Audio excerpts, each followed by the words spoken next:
Magandang hapon po sa inyong lahat. Ito po si Dr. Jeff Ho. Well, sa ngayon wala po tayong i-video na anong tawag nito, live na consultation. Meron lang po akong dagdag sa tungkol sa pasyente ko, yung bago lang, no? Tungkol sa kaniyang prostate na problem. Kasi matagal na po siya uminom ng gamot sa prostate, no? Tapos alam naman po natin ang gamot ng prostate hindi po mura. Okay? So hindi naman tayo specialista sa prostate dahil hindi po tayo urologist, no? Urologist. Okay? Pero sa experience po natin at saka dagdag ng common sense, natututo rin po tayo kung kailan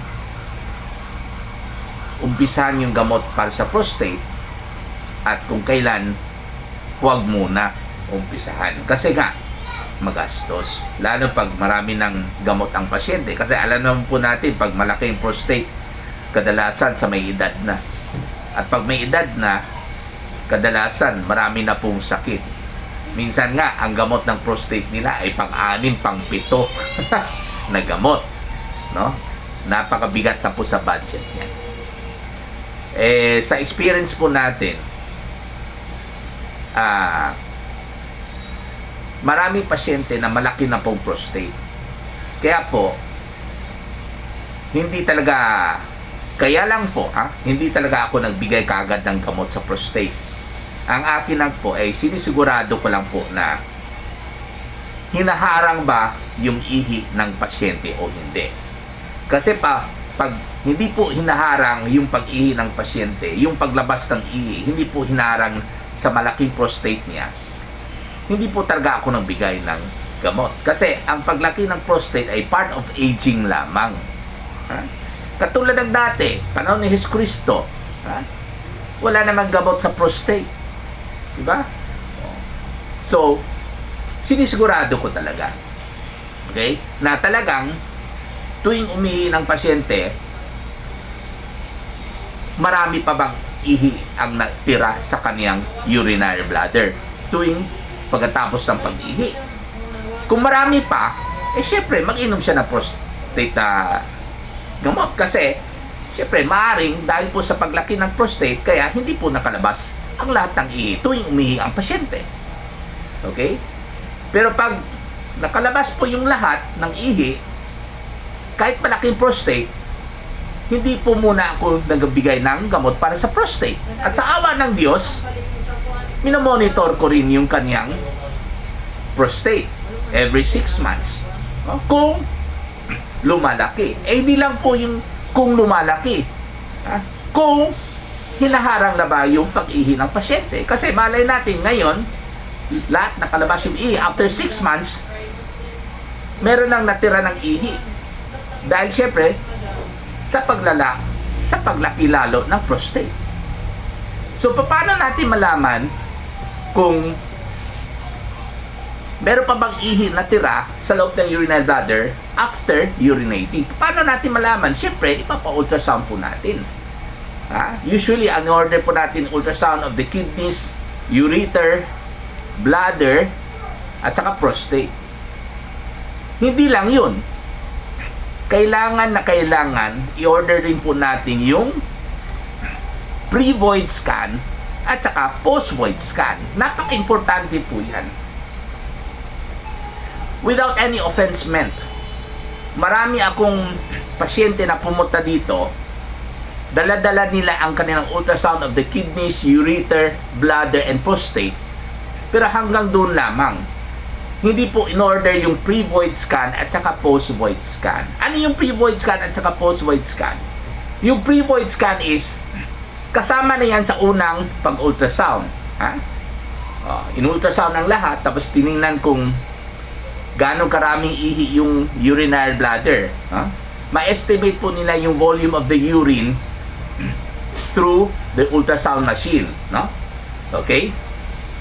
So, pag alam na yung unang scan, yung bago mag-ihi, kaya ang tawag natin is pre-void scan, before voiding, before urinating. Pag tapos na yung pre-void scan, ang kailangan gawin ng technician ay ipaihi yung pasyente kaagad. Kasi kadalasan mga laboratory may sariling kubeta. Ipaihi kaagad. Then pagkatapos ng paihi, instruct yung pasyente na magbalik at scan na naman ulit yung kanyang urinary bladder. Yun po ang tawag natin na post-void scan. After voiding, after urinating. Ayun. Sa pangalawang scan, dito na natin malaman kung meron pa talagang ihi na iwan sa urinary bladder ng pasyente. Okay? Anyway, magawa naman ito sa isang setting lamang. No? Hindi naman kailangan uwi pang pasyente, babalik, hindi po. Isang bayad lang po ito. Ultrasound of the kidneys, ureter, bladder, prostate, pre-void scan, and post-void scan. Ayun. So, pag wala talagang natirang ihi sa urinary bladder after urinating, para sa akin para sa akin, hindi talaga ako nagbigay ng gamot para sa prostate. Kasi po, hindi nga hinaharang yung paglabas ng ihi. Kasi nga, sa ultrasound, which is reliable, walang nakitang ihi na naiwan sa kaniyang urinary bladder after urinating during the post-void scan. Ayun. So, kanina, yung pasyente, pina-ultrasound ko kahapon dahil nga, tinanong niya sa akin, Dok, ipatuloy pa ba yung gamot sa prostate? Well, nandito na yung sagot kanina. Ang nakita sa ultrasound niya ay wala talagang naiwan na ihi sa kaniyang urinary bladder after urinating sa post-void scan. So, ang decision ko, itry natin itigil yung gamot.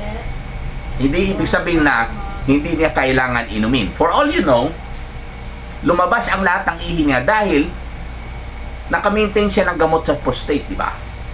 So, we have to be cautious about it dahil pinatigil ko yung gamot. Hindi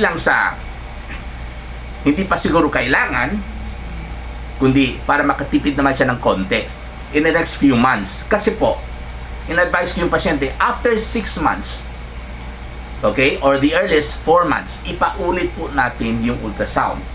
Okay?